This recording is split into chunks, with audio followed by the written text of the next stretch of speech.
Hello, fight fans. I'm James Smith. Welcome to In This Corner TV. We're at the MGM Grand in Las Vegas. We're on Saturday night on Showtime Championship Boxing.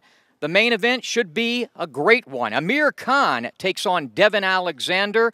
Two welterweights, very important showdown. The co-main event, one of the most exciting welterweights in all of boxing, unbeaten Keith one-time Thurman in action. Here's pre-fight reaction. Let's talk about how complete a fighter you are right now. I'm getting there, I'm getting there. I'm getting better every time. I'm in the gym, I'm working on things, specifically, becoming better as an all-round fighter. And, I can see the change in me when I'm sparring, when I'm training hard, when I'm fighting now. You can see in the last performance against Luis Collazo, you see a big change in Amir Khan. He's not like, I'm not always on my toes now, going in and out and fighting and, not thinking. I think about before, every attack. I think before I make an attack, and I think about where I'm going to be after that attack. So it's all about thinking. As I'm getting older, I'm getting mature and I'm getting wiser. So yeah, I think it's more calculated, more in control. Definitely. I mean, you can see the punch percentage. I mean, I was like 51% connection.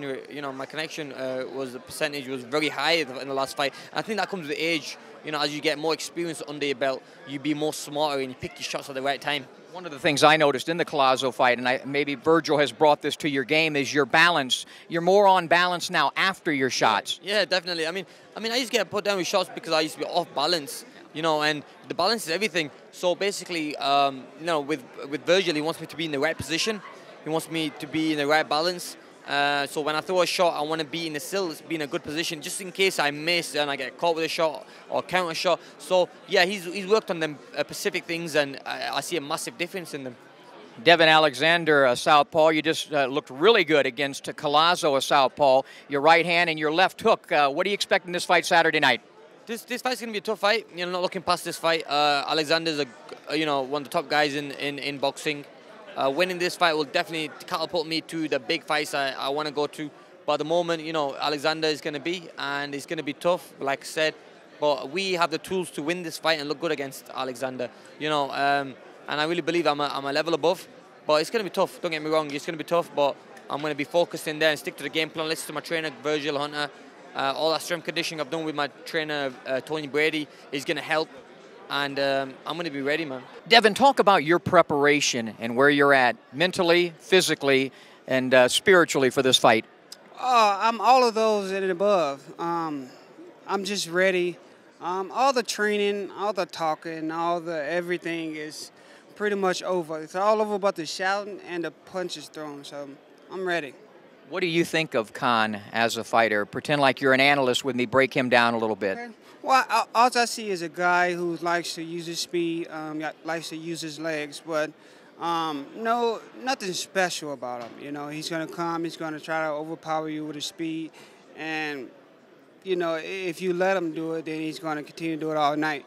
But if you give him angles and you're able to, use his speed against him, you can beat him anytime.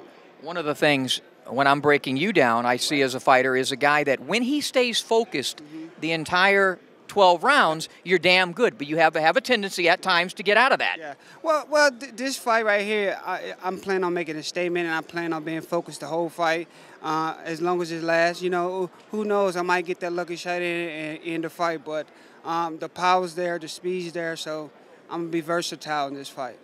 You have more power, I think, than people give you credit for when you set down on your punches, but you use speed like Khan. Is this one, because he's chinny, is this one where perhaps you might take a little bit off of the speed game and work more on the setting down on your shots? Well, of course. I'm gonna show him that I can match him speed too, but I'm also going to show him that I got power. So that's what I meant by when I said versatile. I'm going to do it all. Talk about this training camp in preparation for this fight on Saturday night. It's pretty much the same. At this point in my career, being a 12-round fighter, we have a real decent formula that we abide by in training. For the most part, 8 weeks to 6 weeks out. Every once in a while it varies in camps, but we put in our two-a-days. I up my runs for this camp from 45 minutes daily to 1 hour daily. So we make minor adjustments, but we have a blueprint, and we abide by that blueprint. And Dan works you, doesn't he? He sure does, man. For As a matter of fact, it's Dan's birthday today. I don't know if he's 62, maybe 62. He's a very young 62. He's also a member of the Florida Boxing Hall of Fame with me, and a heck of a trainer. What does he do best as a trainer?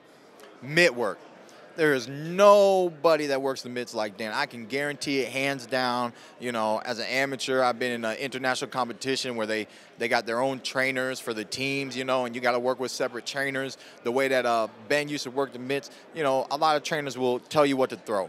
1, 2, 3. Do this. Pivot here. Do that. Slip this. Slip that.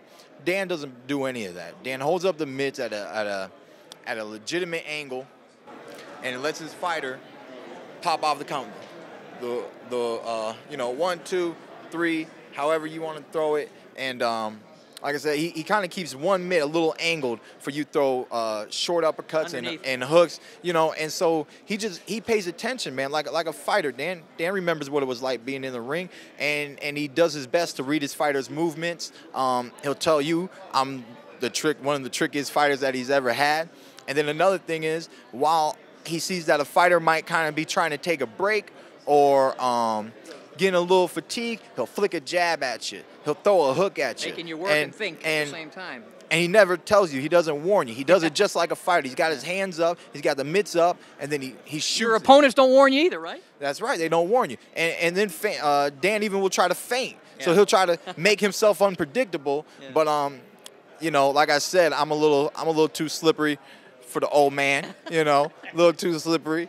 He says the last time he saw reflexes like that was Winky Wright. Well, you've been too slippery for all your opponents thus far. I think you're in a great position right now in the whole landscape of the welterweight division.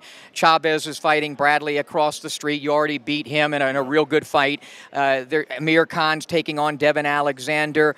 And you're sitting in the mix, considered the most dangerous of all those fighters. Where do you see yourself in the landscape of the buck 47-pound fighters right now? I don't know how many fighters we have in the welterweight division that I could fight, but we're in Vegas, right? So why don't we put their face on a pair of dice and give it a roll? You know what I'm saying? I'm ready, man. Put me in with anyone. Anyone. Well, what about Saturday night? What do you know about Bundu, your opponent? What's going to take place there? Bundu, European champion, 2000 Olympian, 31-0, 11 knockouts, 2 draws. He's smart, man. He's a busy fighter. He's got a lot of movement, very rhythmic fighter. He switches from southpaw, right-handed, southpaw, right-handed. He does what he wants when he wants to, for the most part. I think he thinks it confuses his opponents, at least everybody in Europe. He's been able to confuse with that strategy. I'm looking forward to what he plans on doing. He's made the statement that he's going to respect my power, which he should, but I do believe that he's going to fight his fight, and I'm just going to be there every single round, making adjustments and looking for the knockout. Saturday night, you guys can expect an awesome, awesome performance, and watch me be victorious Saturday night. So on Showtime, you're going to see an exciting fight, you know, between myself and Devon Alexander. You're going to see Amir Khan coming out with the win. It's going to be a terrific fight, you know. It's going to be non-stop, hand speed, power, explosiveness. It's going to be great, man. So don't miss it, guys. Showtime Sports. First off, Saturday night here at the MGM Grand is a terrific card. This whole card is stacked with talent from the bottom to the top. So, you know, if you're a true boxing fan, get here as early as possible and enjoy a tremendous night of boxing. When we get down to the co-main event with me and Bundu, you know, you're looking at one time. My motto is KOs for life and don't blink. So that means get your food ready, get your drinks ready, and go to the bathroom before that first bell rings, because you never know when that knockout's going to occur. I can guarantee you that Saturday night is going to be a terrific night of boxing.